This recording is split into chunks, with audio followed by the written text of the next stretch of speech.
Hello students, कैसे हो आप सब? सभी को नमस्कार, राम राम और बहुत सारा प्यार।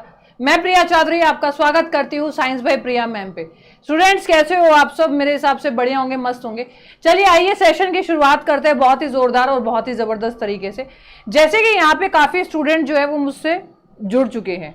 ठीक है, आइए। ठीक है, थैंक यू मनोज जी। और बहुत सारे स्टूडेंट यहाँ पे जुड़ चुके हैं। आज हम बहुत ज्यादा महत्वपूर्ण कुछ चीजों के बारे में बात करने वाले हैं। जो कुछ मन में जो ख्याल स्टूडेंट्स के नॉर्मली आ जाते हैं कि भाई ऐसा है तो ऐसा क्यों है, उनके बारे में हम लोग आज बात करने वाले हैं। ठीक है, चलिए आइए सेशन की शुरुआत करते हैं। आज हम पढ़ने वाले हैं मेल रिप्रोडक्टिव सिस्टम के बारे में, जिसमें हम लोग कई चीज़ों के बारे में पढ़ने वाले हैं। ठीक है, तो सबसे पहले मैं चाहती हूँ कि सारे बच्चों को सेशन को लाइक और शेयर कीजिए। इस सेशन को पढ़ाने का सबसे पहला तात्पर्य होता है कि आपके एग्जाम में जो क्वेश्चन पूछे जाते हैं, ठीक है, सेक्स हार्मोन से एक तो वो हो जाए, ज़्यादातर फीमेल सेक्स हार्मोन से क्वेश्चन पूछे जाते हैं जो मैंने बताया, और इसके अंदर ज़्यादातर क्वेश्चन जो है वो जागरूकता वाले हैं। ठीक है, कौन सी चीज़ कैसे कैसे होती है वो सब बताया जाता है। ठीक है, तो आइए शुरुआत करेंगे हम लोग अपने रिप्रोडक्शन से। सबसे पहली बात, मेरी यूपीएसआई की एक बुक आती है जो सबसे फेमस बुक है इस टाइम पे, सबसे ज़्यादा ये दोबारा से आउट ऑफ स्टॉक हो गई है। ठीक है, अगर आपको ऑर्डर करना है तो राय बुक शॉप पे आप एक बार मैसेज डाल दीजिए और आपको दोबारा से वो रीऑर्डर होकर 2-3 दिन में आ जाएगी, क्योंकि ये बुक जो है वो यूपीएसआई की इतनी डिमांडिंग हो रही है कि दोबारा से आउट ऑफ स्टॉक हो गई है। तो जल्दी से अपने स्टॉक को अवेलेबल रखने के लिए राय बुक शॉप या अमेजन या फ्लिपकार्ट पे आपको मेरी बुक मिल जाएगी। आइए सेशन की शुरुआत करते हैं। ठीक है, दूसरी बात है कि अगर आपको कोई भी पीडीएफ चाहिए तो वो मिलेगी साइंस बाय प्रिया मैम पे। जो भी मैं नोट्स आप लोगों को यहाँ पे पढ़ाती हूँ, प्रोवाइड वहीं पे करवाती हूँ, जो भी एमसीक्यू करवाती हूँ। मेल फीमेल रिप्रोडक्शन के नोट्स आपको एक साथ मिलेंगे। तो आज मेल खत्म हो जाएगा तो फीमेल और मेल दोनों के एक साथ आज ही मिल जाएंगे आपको। दूसरी बात है, ये क्लास जो होती है रोज रात के 10 बजे चलती है। 9 बजे हम लोग इन्वायरमेंट शुरू करने वाले थे, लेकिन वो अब हम मंडे से शुरू करेंगे। ठीक है, दूसरी बात ये है, आप लोगों को मेरी क्लास को अटेंड करना है, हार्डवर्क करना है, रिवीजन करना है। तो आइए सेशन की शुरुआत करते हैं सबसे पहले। ठीक है बेटा, धर्मेंद्र पढ़ ले, पढ़ाई पे ध्यान दे। आज हम पढ़ने वाले हैं मेल रिप्रोडक्टिव सिस्टम के बारे में। जब मैंने आप लोगों को फीमेल रिप्रोडक्टिव सिस्टम पढ़ाया था तो मैंने आप लोगों को एक बात बताई थी। तो फीमेल रिप्रोडक्टिव सिस्टम पढ़ाते टाइम, यानी मादा प्रजनन तंत्र पढ़ाते टाइम, मैंने आपको सबसे महत्वपूर्ण जो बात बोली थी वो ये बोली थी कि बच्चों, एक सेकेंड बच्चों, ठीक है, कि बच्चों आपका जो सेक्स हार्मोन है वो मायने रखता है कि सेक्स हार्मोन जो है वो कौन से है, कौन सा प्राइमरी ऑर्गन होता है, कौन सा सेकेंडरी ऑर्गन होता है। तो सारे बच्चे सबसे पहले सेशन को जोरदार तरीके से लाइक एंड शेयर कीजिएगा। ठीक है, हाँ जी मैम, सौरभ जी पढ़ लो बेटा, पढ़ लो। देखो आइए सेशन की शुरुआत करते हैं। सबसे पहली बात तो मेल जो सेक्स ऑर्गन होते हैं वो कौन से उनकी बात करते हैं हम लोग। ठीक है, मेल सेक्स ऑर्गन कौन से होते हैं।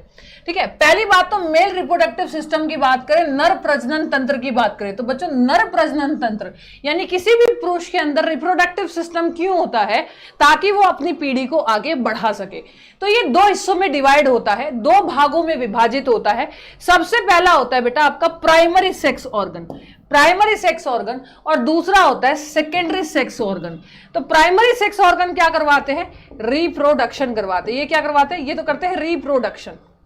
ये क्या करते हैं, कल भी बताया था, ये क्या करते हैं बच्चों, ये प्रजनन करते हैं और ये प्रजनन में सहायक होते हैं। ये प्रजनन में सहायक होते हैं। ठीक है, हेल्प, ठीक है, हेल्प इन रिप्रोडक्शन, ये प्रजनन में सहायक होते हैं। तो सबसे पहली बात तो आप लोगों से पूछा जाता है कि प्राइमरी सेक्स ऑर्गन क्या होता है। ठीक है बच्चों, प्राइमरी सेक्स ऑर्गन से एक्चुअली में किसी इंसान की पहचान होती है, किसी इंसान की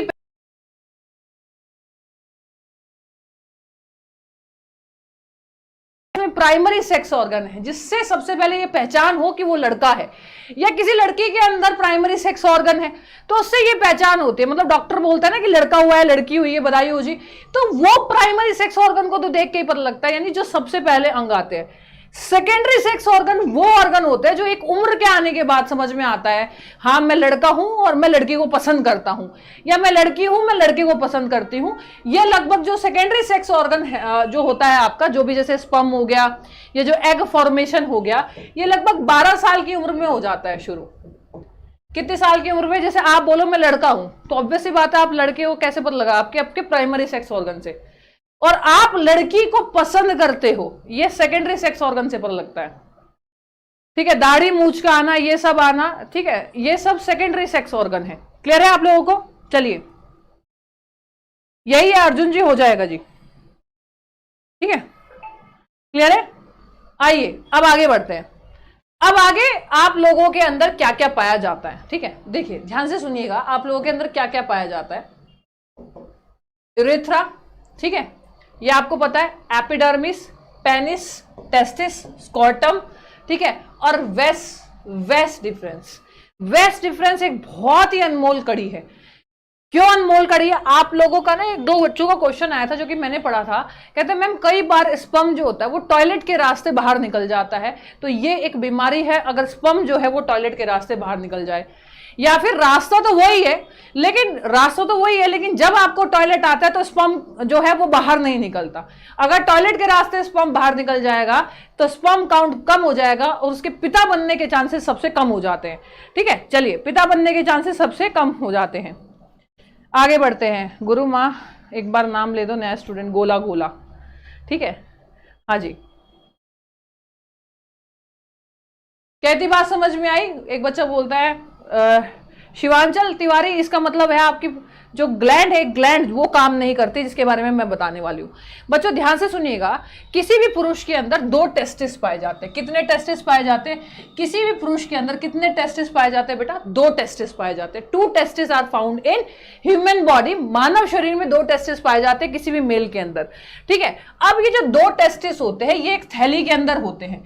ये जो 2 टेस्टिस होते हैं ये एक थैली के अंदर होते हैं और इस थैली को हम लोग स्कॉर्टम बोलते हैं। क्या बोलते हैं इस थैली को? इस थैली को हम लोग स्कॉर्टम बोलते हैं, ठीक है। इसको बोलते हैं वर्षाण कोश। क्या बोलते हैं इसको? इसको बोलते हैं हम लोग इसको बोलते हैं हम लोग वर्षाण कोश। क्या बोलते हैं बच्चों? वर्षाण कोश बोलते हैं। इस कोश के अंदर ये टेस्टिस होते हैं, तो ये क्या करती है? इसको टेम्परेचर से बचाती है। ये इसको क्या करती है बच्चों? टेम्परेचर से बचाती है। वर्षाण कोश क्या है बच्चों? वर्षाण कोश एक थैलीनुमा संरचना है। क्या है बच्चों? एक थैलीनुमा संरचना है, ठीक है। इसको बोलेंगे हम लोग pouch like structure. Pouch like structure थैलीनुमा संरचना है और टांगों के बीच में पाया जाता है। टांगों के बीच में। अच्छा बच्चों एक सवाल है, ये शरीर के बाहर ही पाया जाता है क्या? नहीं, ये शरीर के बाहर एक एज में आके, एक स्टेज में आके आता है। देखो, जब आप माँ के पेट में 7 महीने के होते हो, मैं आपको बताती हूँ, कई बार आपने देखा होगा पुरुषों को जब इस जगह चोट लग जाती है तो वो अपना पेट पकड़ लेते हैं। इसका एक सबसे बड़ा कारण है कि जहां से ये बने वहीं पहुंच जाते हैं, ठीक है। जब आप भ्रूण होते हो, जब आप एम्ब्रॉय होते हो, क्या होते हो? जब आप एम्ब्रॉय होते हो, क्या होते हो बच्चों? भ्रूण होते हो, ठीक है। तब ये आपके 7 महीने तक पेट के अंदर रहता है, ठीक है। 7 मंथ तक पेट के अंदर रहता है। पेट के अंदर 7 मंथ तक ये पेट के अंदर रहता है। उसके बाद बाहर आता है। उसके बाद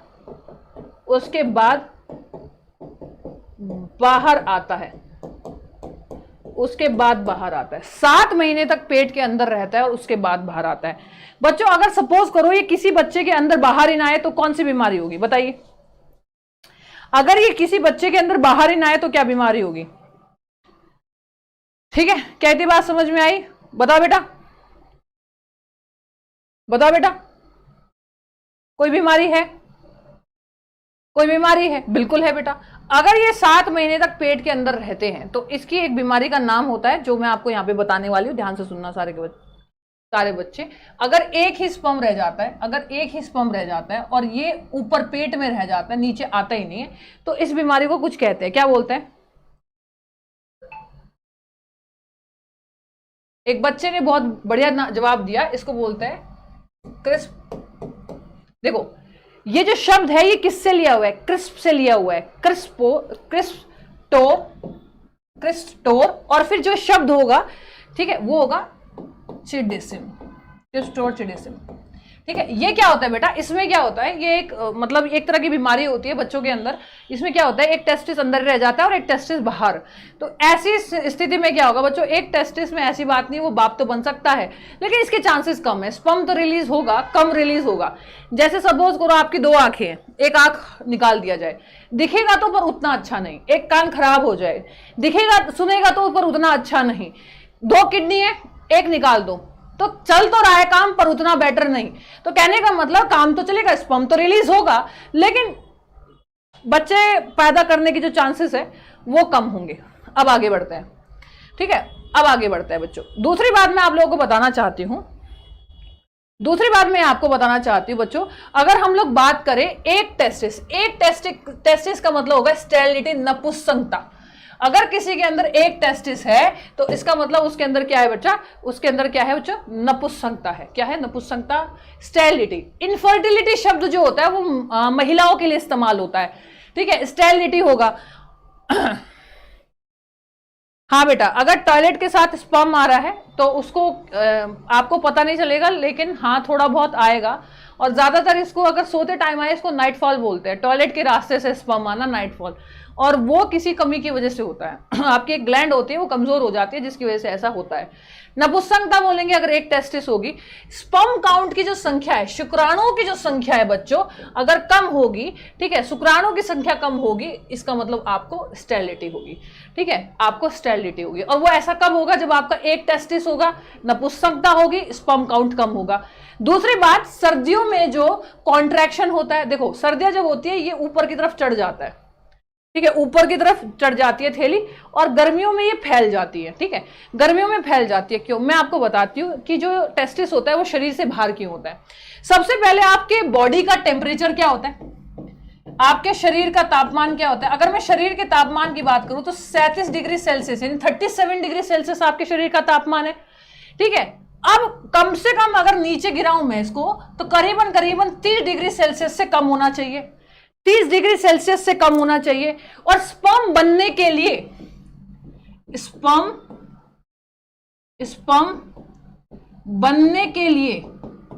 स्पर्म बनने के लिए इसको 2 से 2.5 डिग्री सेल्सियस का तापमान चाहिए, ठीक है।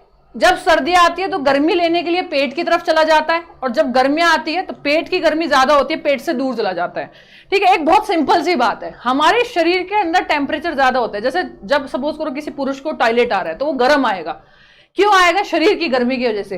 37 डिग्री सेल्सियस टेम्परेचर होता है हमारे शरीर का, तो गर्मी के कारण जो होगा वो स्पर्म ज्यादा नहीं बन पाएगा। इसीलिए भगवान भी गजब चीज है, शरीर के नीचे रखा हुआ है इसको।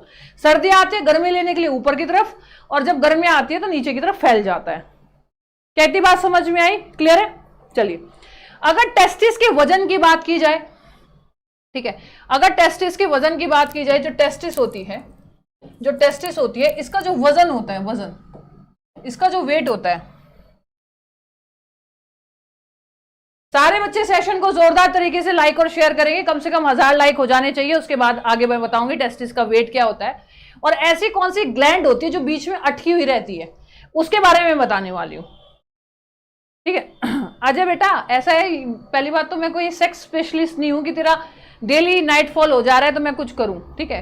ये गुप्त रोग वाली क्लास तो चल नहीं रही है, देखो साफ मेरी सीधी बात सुनो, ठीक है। क्लास चल रही है जो एग्जाम में पूछा जाता है, और कुछ आपके डेली कारण, ठीक है।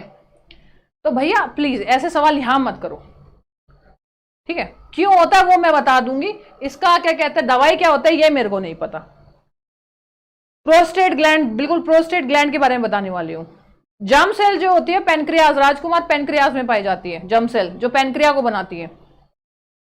कम से कम 1000 लाइक हो जाने चाहिए जब मैं आपको एक बहुत अच्छी बात बताने वाली हूं, ठीक है। एक तो इसके वेट के बारे में बताने वाली हूं, इसका वेट क्या होता है, इसका भार क्या होता है, इसकी लेंथ क्या होती है, इसकी लंबाई क्या होती है,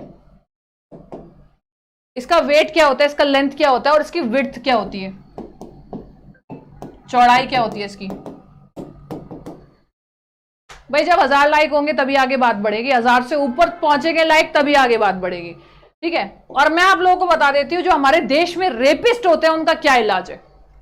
हमारे देश में जो रेपिस्ट होते हैं, जो रेप करते हैं, उसके बाद जेल में पड़े रहते हैं, उसके बाद उन पे मुकदमा चला रहता है, उसके बाद कई बार वो रिहा हो जाते हैं, तो उनके लिए एक बहुत बढ़िया इलाज मेरे पास में है। ठीक है, सब सामान ऐसे ही रहेगा, पर वो कभी किसी का रेप नहीं कर पाएंगे, किसी की तरफ देख भी नहीं पाएंगे। जैसे बताइए,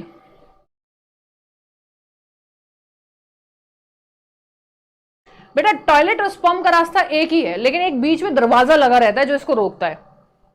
तो भाई पहले 1000 लाइक हो जाएंगे, उसके बाद बताएंगे। पहले 1000 लाइक हो जाएंगे, उसके बाद बताएंगे। सेशन को एक बार जोरदार तरीके से सारे के सारे बच्चे लाइक कीजिए।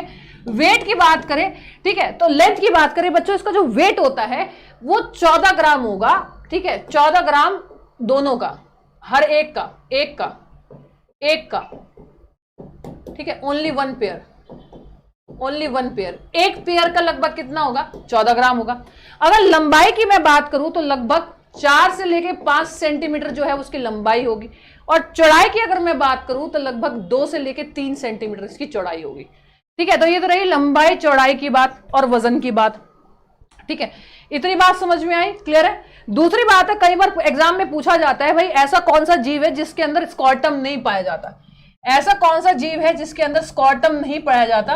वर्षाण जो होता है आपका नहीं पाया जाता। जैसे बताइए, वर्षाण कोश किसके अंदर नहीं पाया जाता? वर्षाण कोश किसके अंदर नहीं पाया जाता? फटाफट से बताइएगा, वर्षाण कोश किसके अंदर नहीं पाया जाता? फटाफट से बताइएगा, किसके अंदर नहीं पाया जाता? स्कॉर्टम किसके अंदर नहीं पाया जाता? मैंने आज तक एक ही जीव के बारे में बताया है, आज मैं 2 जीवों के बारे में बताऊंगी।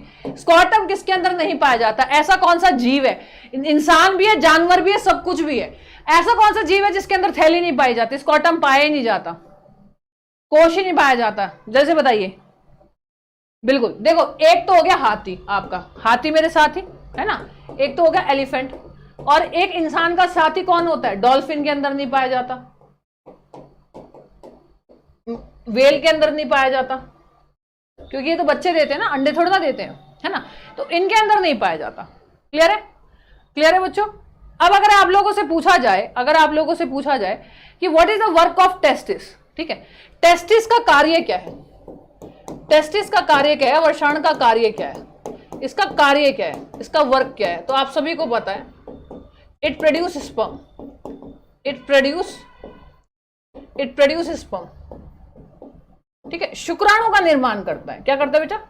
शुक्राणु का निर्माण करता है, शुक्राणु का निर्माण करता है। तो बेटा ये एग्जाम में क्वेश्चन पूछा गया है कि वर्षाण कोश जो है किसके अंदर नहीं पाए जाते? ये करता है शुक्राणु का, क्या करता है बेटा? निर्माण करता है। ठीक है, अब आगे बढ़े बच्चों, चलिए। ठीक है, अब स्पर्म कौन बनाता है इसके बारे में हम लोग बात करेंगे। ठीक है, दूसरी बात ये देखिएगा, स्पर्म के अंदर जो न्यूट्रिशन है, पोषण जो है, ठीक है, वो किस सेल के द्वारा, मतलब किस सेल के द्वारा उसे मिलता है? तो देखिए ध्यान से, सेरोटोली जो सेल होती है, सेरोटोली जो कोशिकाएं होती है, उसके द्वारा स्पर्म को क्या मिलता है? पोषण मिलता है। क्या मिलता है बेटा? पोषण मिलता है। ठीक है, क्लियर है बेटा? जस्ट नहीं पाया जाता। ठीक है, क्लियर है बेटा? बेटा अगर आप ये पूछ रहे हो कि किस एग्जाम में आता है, तो दुनिया पागल नहीं है, नीट में भी पढ़ाया जाता है। दुनिया पागल नहीं है, नीट में भी पढ़ाया जाता है। बेटा इतनी बात समझ में आई? अगर एपिडर्मिस की बात की जाए, ध्यान से सुनिएगा, एपिडर्मिस की बात की जाए, अधिवर्षाण की बात की जाए, तो जो आपका स्पर्म है, sperm stored in temporary form, शुक्राणु अस्थायी रूप में संग्रहित होता है। जो आपका एपिडर्मिस होता है, उसमें शुक्राणु जो होता है वो कुछ समय के लिए संग्रहित होता है। और जो स्पर्म डक्ट होती है, जो वीर्य नलिका होती है, उसमें ट्रांसपोर्ट स्पर्म फ्रॉम एपिडर्मिस से परिवहन होता है। क्या इतनी बात समझ में आई? क्लियर है? तो एपिडर्मिस से परिवहन कहां होगा? यहां होगा। देखो अब मैं बताती हूं क्या होता है, देखो ध्यान से सुनो। सपोज करो कि आप देखो, ये टेस्टिस हो गए, ठीक है, ये ऐसे हो गया, ठीक है, यहां पे फिर एक क्या होगी, ऐसे करके नली होगी जो इसको जोड़ रही होगी। ठीक, अब एपिडर्मिस क्या करता है? एपिडर्मिस इसके चारों तरफ की लेयर है, एपिडर्मिस इसकी चारों तरफ की लेयर है। अच्छा मैं बताती हूँ, एपिडर्मिस में टेम्पररी फॉर्म में स्टोर तो होता है, लेकिन एपिडर्मिस जो होता है बच्चों, वो इसके चारों तरफ की लेयर है। ठीक है, इसके चारों तरफ की बच्चों एपिडर्मिस क्या है? लेयर है। ठीक है, ये क्या करती है, ये आपके टेस्टिस को प्रोटेक्ट करती है, टेस्टिस को क्या करती है बेटा, प्रोटेक्ट करती है। अगर ये ना हो, अगर हल्की सी भी चोट लग गई तो सूजन वूजन आके डैमेज हो जाएगी तुरंत ही। तो टेस्टिस को प्रोटेक्ट करने का काम एपिडर्मिस का होता है। किसका होता है बेटा, एपिडर्मिस का होता है। क्या इतनी बात समझ में आई? एपिडर्मिस जो होता है सुरक्षा देता है, क्लियर है। स्पर्म डक्ट जो होती है वो स्पर्म निकालने का काम करती है। अब आगे चल के मैं आप लोगों को यहाँ पे कुछ बात बताने वाली हूं, ठीक है, उसके बाद में हम लोग यहाँ पे बहुत सारी बातों के बात करने वाले हैं, ठीक है। देखो ध्यान से सुनो, ह्यूमन सीमन की बात करेंगे, बहुत सारी चीजों की बात करेंगे। अब यहाँ पे कुछ इंपॉर्टेंट बात आ जाती है, जरा वो वाली बात कर लेते हैं बच्चों। टेस्टिस जो होती है, टेस्टिस, उसके अंदर ना सेक्स हार्मोन कौन सा बनता है, सेक्स हार्मोन कौन बनता है? तो टेस्ट्रियन भी बोलते हैं इसको, एंड्रोजन हार्मोन भी बोलते हैं। एग्जाम में क्वेश्चन पूछा जाता है कि मेल रिप्रोडक्टिव हार्मोन कौन सा होता है, ठीक है, जो नर प्रजनन तंत्र का हार्मोन कौन सा होता है, ये एग्जाम में पूछा जाता है। एग्जाम में आपसे फीमेल भी पूछ सकता है, मेल भी पूछ सकता है। तो फीमेल के अंदर 2 पाए जाते हैं, मेल के अंदर 1 पाया जाता है, लेकिन इसके 2 नाम है, इसलिए कंफ्यूज मत होना, ठीक है। तो टेस्ट्रियन और एंड्रोजन हार्मोन जो होते हैं वो किसके अंदर पाए जाते हैं, मेल के अंदर पाए जाते हैं। अब मैं आप लोगों को एक बात बताती हूँ, ध्यान से सुनिएगा बच्चों। टेस्ट्रियन जो हार्मोन होते हैं, सेक्स हार्मोन होते हैं, ये क्या काम करते हैं, ये स्पर्म बनाते हैं। ये क्या काम बंद करते हैं, ये स्पर्म बनाते हैं। ये क्या बनाते हैं बेटा, स्पर्म बनाते हैं, ठीक है। अब अगर सपोज करो, ध्यान से सुनिएगा मेरी बात सुनिएगा, सांड और बैल में क्या फर्क होता है? सांड और बैल में एक फर्क होता है, सुनोगे ध्यान से। कितने बच्चे इस बात को सुनना चाहते हैं कि सांड और बैल में क्या फर्क होता है और रेपिस्ट के लिए क्या उपाय है? तो इसी की बात पे, यानी इसी के साथ आप लोगों को कम से कम करने हैं 1200 लाइक। 1200 लाइक करोगे तो मैं बताऊंगी सांड में और बैल में क्या अंतर होता है, और जो रेपिस्ट है उनके लिए क्या करना चाहिए। बहुत आसान तरीका है, सब चीजें वैसी रहेगी, लेकिन वो किसी की लड़की की तरफ को देखेगा भी नहीं, ख्याल भी नहीं आएगा उसके मन में। जैसे बताइए,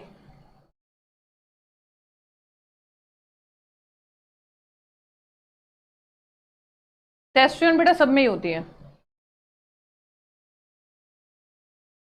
क्लियर है बेटा भाई? पहले 1200 लाइक करो, क्योंकि ये तो पूरे देश को सुननी चाहिए, ये बात तो पूरे देश को सुननी चाहिए, बात पूरे देश को सुनने वाली भी है, ठीक है। पूरे देश सुने इस बात को, ठीक है, ये भी है, क्लियर है? हाँ बेटा, मैं केमिस्ट्री भी पढ़ाती हूँ, मैं सारे सब्जेक्ट पढ़ाती हूँ, मैं फिजिक्स भी पढ़ाती हूँ। मंडे से तो मैं फिजिक्स की अनाउंसमेंट करने वाली हूँ भाई। ना मुन्ना ना, कम से कम हो जाने चाहिए 700 लाइक है, 700 और लाइक हो जाने चाहिए, फिर उसके बारे में बात करेंगे। 700 और लाइक हो जाने चाहिए, फिर उसके बारे में बात करेंगे।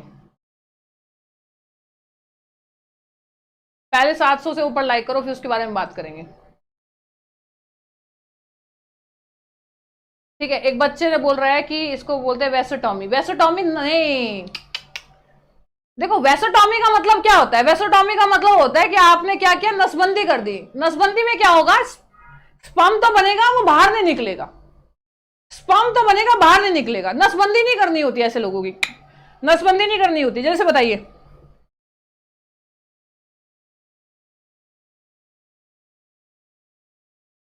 देखो बेटा, जब टेस्टोस्टेरोन हार्मोन निकलते हैं तब किसी लड़के को लड़की की तरफ अट्रैक्शन होता है। लड़के को लड़की की तरफ अट्रैक्शन होने का ये कारण है टेस्टोस्टेरोन हार्मोन, ठीक है। आवाज बदलेगी, दाढ़ी आएगी, मूंछ आएगी, छाती पे बाल आएंगे, ठीक है, और उसके अंदर एक अट्रैक्शन होगा। एक उसके अंदर क्या होगा बेटा, अट्रैक्शन होगा, ठीक है। किस हार्मोन की वजह से? सेक्स हार्मोन की वजह से, जब ये हार्मोन निकलेगा, ठीक है। अब अगर आप ध्यान से सुनिएगा, ये जो चारों तरफ की परत होती है एपिडर्मिस होती है ना, ये चारों तरफ की परत जो होती है एपिडर्मिस होती है। तो अब मेरी बात सुनिएगा, यहां पे मैं आपको कुछ बताना चाहती हूं। जो रेपिस्ट है, क्या कहते हैं, जो नसबंदी करवाते हैं,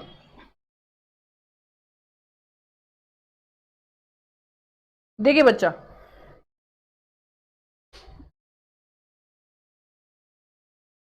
ध्यान से सुनिएगा, यहां पे दिख रहा है, दिख रहा है?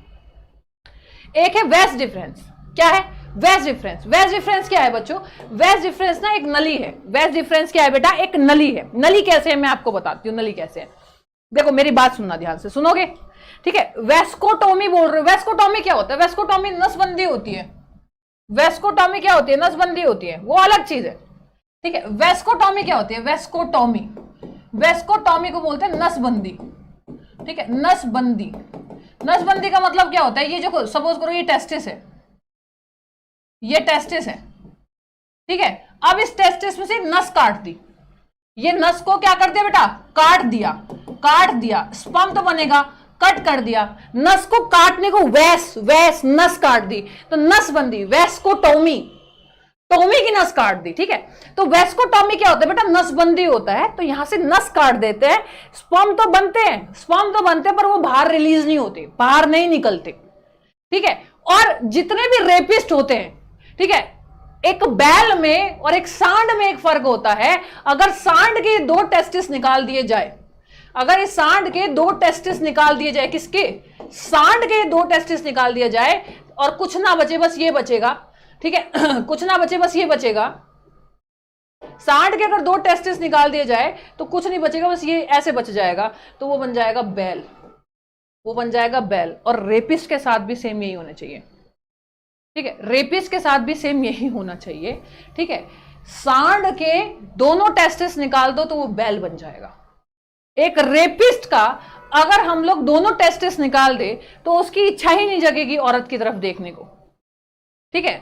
स्पर्म नहीं बनेगा, स्पर्म तो बनता है यशोधरा, बट बेटा बाहर नहीं निकलता, ठीक है।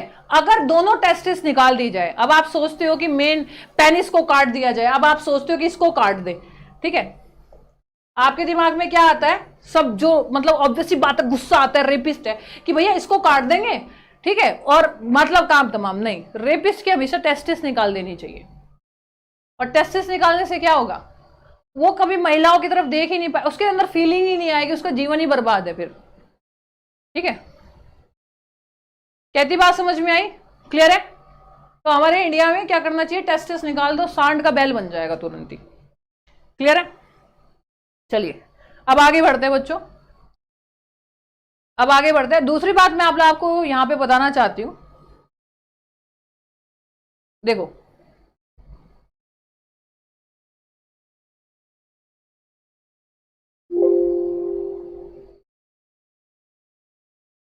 अब बच्चे ध्यान से सुनना, सारे के सारे बच्चे।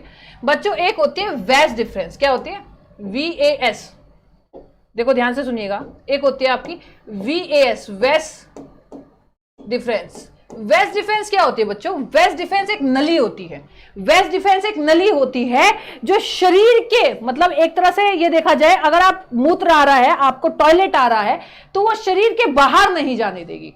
देखो क्या होता है मैं आपको बताती हूं, सपोज करो ये आपकी किडनी है, ये आपकी किडनी है, ठीक है, इधर से आपका ऐसे करके ये मूत्राशय है, ये क्या है, ये मूत्राशय हो गया आपका, ठीक है, ये किडनी है आपकी, ये क्या हो गया, मूत्राशय हो गया, ठीक है। अब मूत्राशय देखो ध्यान से सुनिए, मूत्राशय ये ऐसे हो गया, तो इसके बीच में एक ऐसे करके एक वो होगा, गेट सा होगा, ठीक है, एक गेट सा होगा, और फिर यहां आपकी टेस्टिस होगी, यहां आपकी टेस्टिस होगी। तो क्या होता है जो यहां से स्पर्म होते हैं, जो यहां से स्पर्म होते हैं वो टेस्टिस में नहीं, मतलब जो यहां से स्पर्म होते हैं टेस्टिस बनाती है, वो पेनिस के थ्रू बाहर नहीं निकलते, क्योंकि जो आपकी प्रोस्टेट ग्लैंड होती है, प्रोस्टेट ग्लैंड होती है, वो इसको जाने नहीं देती।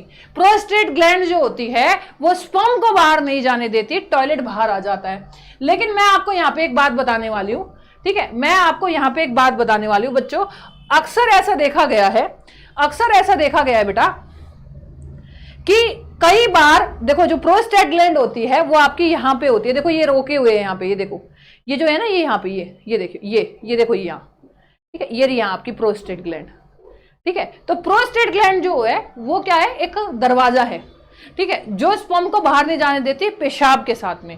लेकिन जिनको स्वप्न दोष होता है, जिनको नाइट फॉल होता है, हर किसी को नहीं होता, लेकिन जिनको होता है उनकी प्रोस्टेट ग्लैंड जो होती है नाइट फॉल के टाइम प्रोस्टेट ग्लैंड जो होगी वो वीक होगी, वो कमजोर होगी बेटा, और ये बुरी आदतों की वजह से कमजोर होती है। जिन लड़कों को बुरी आदतें होती है, ठीक है, उनकी प्रोस्टेट ग्लैंड जो होती है वीक हो जाती है, और ये एक तरह की डिसीज है, ये एक तरह की डिसीज है। वैस का मतलब क्या होता है, ठीक है, वैस का मतलब होता है काट देना, इस नस को काट देना, ये वैस डिफेंस जो नस होती है, ये स्पर्म जो है वो क्या कहते हैं, स्पर्म नीचे उतारती है, वैस डिफेंस। कहती बात समझ में आई, क्लियर है। चलिए अब आगे बढ़ते हैं, ठीक है। दूसरी बात,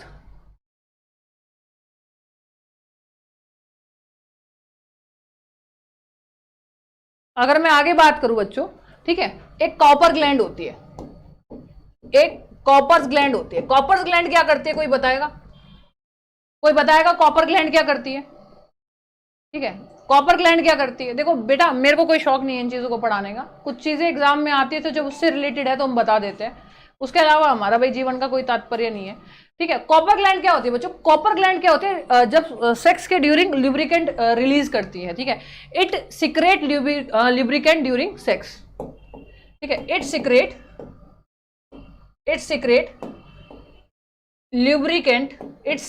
lubricant ड्यूरिंग सेक्स। ठीक है, ड्यूरिंग सेक्स। ठीक है, क्लियर है इतनी बात? संभोग के दौरान ठीक है, क्या होगा बच्चों? एक चिकना पदार्थ स्त्रावन होगा, एक चिकना पदार्थ स्त्रावन होगा, एक चिकना पदार्थ स्त्रावन होगा किसके तहत बच्चों? कॉपर ग्लैंड के तहत। कहती बात समझ में आई?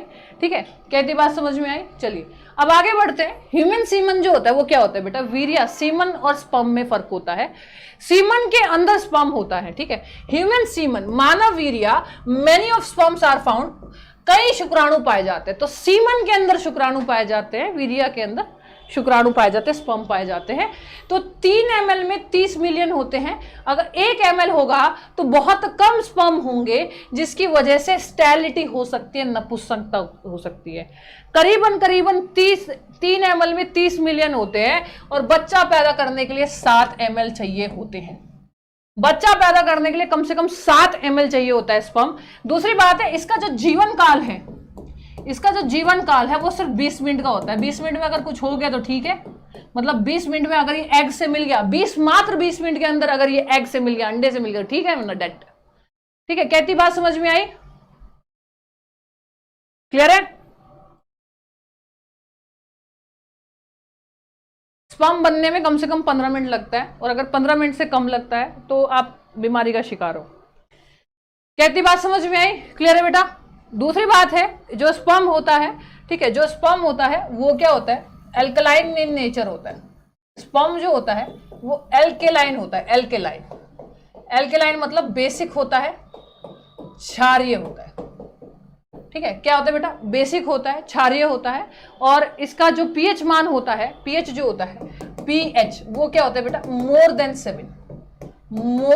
7। ठीक है, 7 से ज्यादा होता है, 7 से ज्यादा। तो याद रखना है, प्राइमरी सेक्स ऑर्गन जो होता है टेस्टिस होता है, और सेकेंडरी जो होता है, जो हार्मोन निकलता है, डेट इज टेस्ट्रियन। कोई लड़का है, उसको कैसे पता लगा उसका प्राइमरी सेक्स ऑर्गन उसके पास में है? वो लड़की की तरफ आकर्षित है जब उसका सेकेंडरी सेक्स हार्मोन निकलेगा तब। कहती बात समझ में आई? क्लियर है? पक्का? ठीक है, तो टेस्ट्रियन हार्मोन को एंड्रोजन हार्मोन भी कहा जाता है। टेस्ट्रियन हार्मोन को एंड्रोजन हार्मोन भी कहा जाता है, जिसमें हम लोग ज्यादातर वॉइस चेंज वगैरह देखते हैं। ठीक है, कहती बात समझ में आई? चलिए, दूसरी बात यह है कि स्पर्म के अंदर ये क्वेश्चन पूछा गया है बेटा। ठीक है, शुक्राणु के अंदर ठीक है, कौन सा शुगर पाया जाता है? ठीक है, कौन सी शर्करा पाई जाती है? तो बच्चों याद रखिएगा, उसके अंदर फ्रक्टोज पाया जाता है। C6H12O6 पाया जाता है।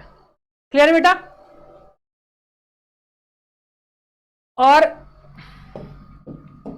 वेस्ट डिफेंस जो होती है बेटा, वेस्ट डिफेंस क्या है बच्चों? एक नस है, ठीक है, जो स्पर्म क्या करती है? पास करती है पेनिस तक।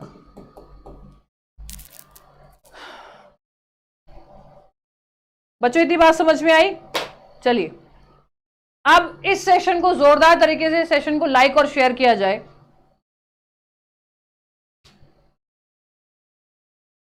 आपके जो एग्जाम के क्वेश्चन है वो मैंने करवा दिए हैं। ठीक है, इस सेशन को जितना हो सके उतना ज्यादा सेशन को लाइक कीजिएगा, शेयर कीजिएगा।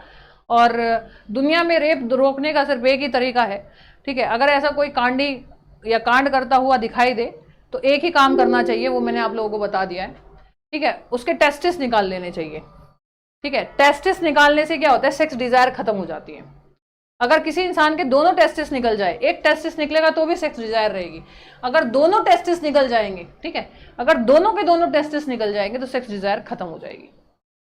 क्लियर है? ठीक है। और आपको बता दिया मैंने, वेस्ट डिफेंस क्या होती है, एक नस होती है जो पेनिस से जुड़ी रहती है, वो क्या करती है, वो स्पर्म को पेनिस तक लेके आती है, ठीक है। और बीच में वेस्ट डिफेंस जो नस होती है उसके बीच में, वेस्ट डिफेंस जो नस होती है उसके बीच में प्रोस्टेट ग्लैंड होती है। कौन सी ग्लैंड होती है? प्रोस्टेट ग्लैंड होती है। और ये जो ग्लैंड होती है बेटा, ये स्पर्म को टॉयलेट के थ्रू बाहर नहीं जाने देती। और अगर आपका स्पर्म टॉयलेट के थ्रू बाहर जा रहा है तो ये संकेत देता है कि आपका स्पर्म वीक हो रहा है और आप आगे चल के हो सकता है बाप ना बने। ठीक है, क्लियर है? क्लियर है?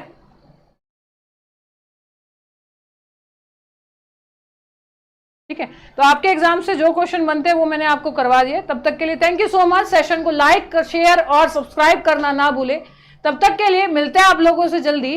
जय हिंद, जय भारत। और अगर आपको कुछ पूछना है तो आप मुझसे कुछ भी पूछ सकते हो। ठीक है, अगर आपको कोई क्वेश्चन पूछना है तो आप पूछ सकते हो, बताइए।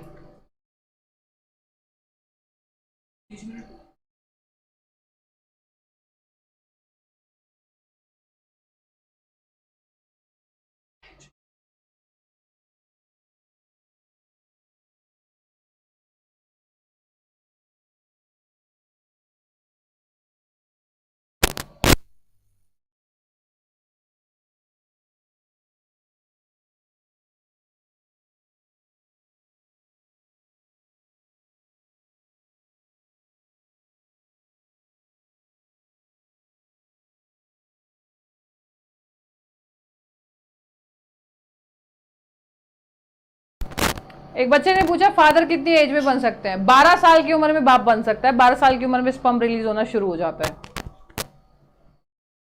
ठीक है, तो 12 साल की उम्र में स्पर्म होना रिलीज होना शुरू हो जाता है, जैसे कि मैंने आप लोगों को बताया। ठीक है, बाकी मैंने आप लोगों को बता दिया है। साइंस में प्रिया मैम टेलीग्राम चैनल है, इसको तुम ज्वाइन कर सकते हो।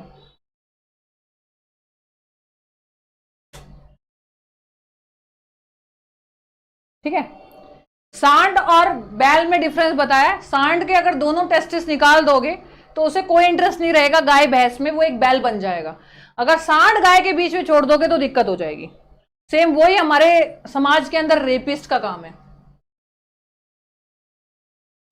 थैलिन्यूमस जो सेक्स डिजायर आती है वो ज्यादा टेस्ट्रियन जितना ज्यादा बनेगा, टेस्ट्रियन हार्मोन जितना ज्यादा बनेगा, सेक्स डिजायर जो होगा वो उतना ज्यादा होगा। चलिए, तब तक के लिए सेशन को जोरदार तरीके से लाइक और शेयर करना ना भूलें।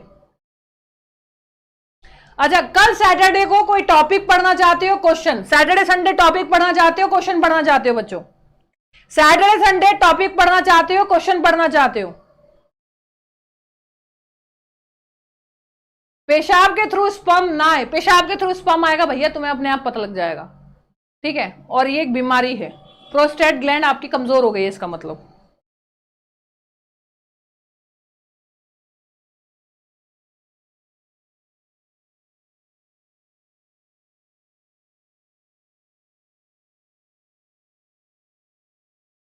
क्लियर है? चलिए, तब तक के लिए thank you so much, bye bye, love you all, जय हिंद, जय भारत।